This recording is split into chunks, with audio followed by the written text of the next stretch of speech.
Une exposition remet les années 80 à la mode. Le musée des arts décoratifs consacre une rétrospective didactique à ces années de la démesure et de toutes les folies créatives.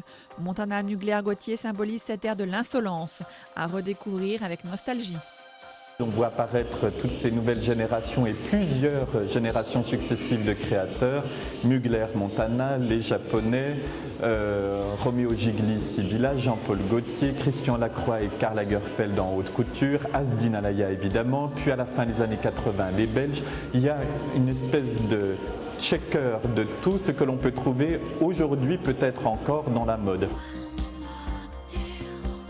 Poppy Moreni me disait qu'elle avait le sentiment que dans les années 80, c'était le dernier chant du cygne, qu'ils savaient tous qu'ils s'amusaient follement à faire des défilés grands spectacles, à s'amuser, à improviser. Ce qui était prédominant, c'était de faire et pas de réfléchir de quelle manière on allait vendre ou pas vendre, mais qu'ils avaient quand même tous le sentiment que ça ne pourrait pas durer. Donc c'est vraiment une décennie sur laquelle c'est encore plus important de regarder formellement ce qui s'est inventé.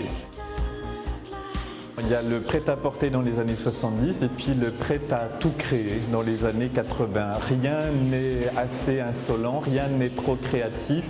On choque en même temps qu'on fait évoluer les mentalités. On ne répétera jamais assez combien Jean-Paul Gaultier quand même est déterminant dans cette décennie parce que même si on ne s'habillait pas Jean-Paul Gaultier, on pouvait se faire une allure Jean-Paul Gaultier en se retroussant les manches, en donnant une dégaine aux vêtements qu'on achetait dans les fripes. Donc je pense que culturellement et vestimentairement, il est très important. Mais c'est vrai que c'est une période hautement créative que les décennies suivantes n'ont pas non plus rattrapé encore à ce jour. On a le sentiment que les univers différents coagulaient ensemble, alors qu'aujourd'hui peut-être on a le sentiment que parfois les créateurs vont un peu trop tous dans le même sens.